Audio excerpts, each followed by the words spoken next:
Hello again, friends of Harborough. Today I'm back in the polytunnel just doing a wee introduction because it's quite windy outside. But I'm going to show you a few bits around the garden, take the opportunity of doing some filming when it's not raining because it has been absolutely horrendous and it's forecast for being pretty horrendous for the next few days. So I'm going to show you a few bits and pieces, and also I'm going to show you why it's a good idea not to overweed. So that's what I'll be doing. I hope you enjoy it. So down here at the very bottom of our space is the bulb area. It's where all those daffodils are. We call that the mound, and once they are down it will be festooned with lupins. And then here I have a couple of big beds of tulips. It doesn't look like it, but there's about nearly 2,000 in there. Earlies, mid-season and lates. And then I've got a massive bed of alliums, and then beyond that there's camassia and lots of different iris and lilies. So that keeps some nice flowers coming up through the different seasons. So just at the top of all the bulb sections, if you like, I've created a new perennial bed. It's really just to square things off and tidy things up, and I needed to move some plants as well. So in here everything is or has been grown by seed. So some things are a year old, some things are up to sort of 3 years old. But they all make good cut flowers, and that's why I planted them here. So there's a mix of stuff. I have pyrethrum, I have achillea, cloth of gold, I have delphiniums, lychnis, white achilleas, a few different things. So it'll keep going and just be a massive burst of colour for months. Now I grow mostly annuals in all of these boxes, but not exclusively, because I have a few things that come back every year.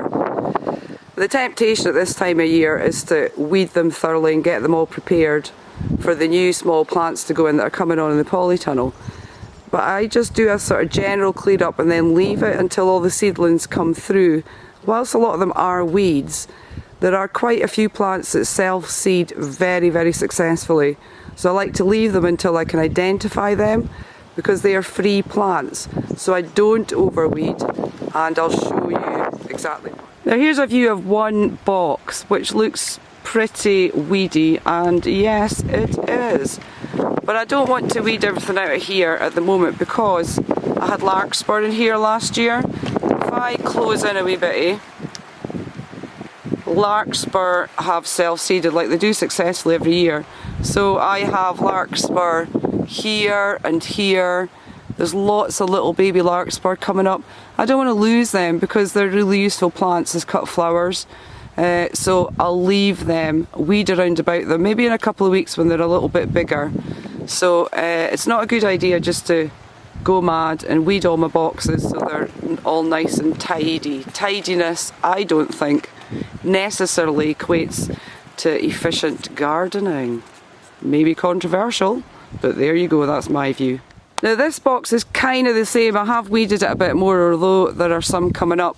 Now these little plants here, these are self-seeded Orlea Grandiflora. It's a fabulous annual, but it's a hardy annual. So I do not clear the plants away when they're finished flowering. I just leave them over winter, and that way they self-seed without any help. Now these ones I've popped back into the box because they all self-seeded in the past there. I mean, I don't know, 50, 60 plants maybe. So that saves me a packet of seeds, saves me seeding them in a tray, and it saves me potting them up because they do the job all by themselves. Free plants, brilliant. Well, that's the rain on again, unfortunately, but that's just the way the weather goes in Scotland. Just have to put up with it. So I hope you've enjoyed what I've showed you, wee bitties around the garden. There's a lot more to show you if you are interested. That's just kind of wee snippets of what the places that I work in. And maybe learned a wee bit about looking out for seedlings before you weed beds too readily, because you can save a lot of plants and get a lot more flowers. That's me for this wee film, and I'll probably do some more if people are interested, maybe in about a month or so's time. If you got any questions you want to ask me about anything, please feel free. You can get in touch with me on my website or through Facebook or on Instagram, but you can also go through Harborough and they can pass on any messages to me. That would be absolutely fine. So over and out for just now, I have been Janie they fit like flowers. Happy gardening, everybody.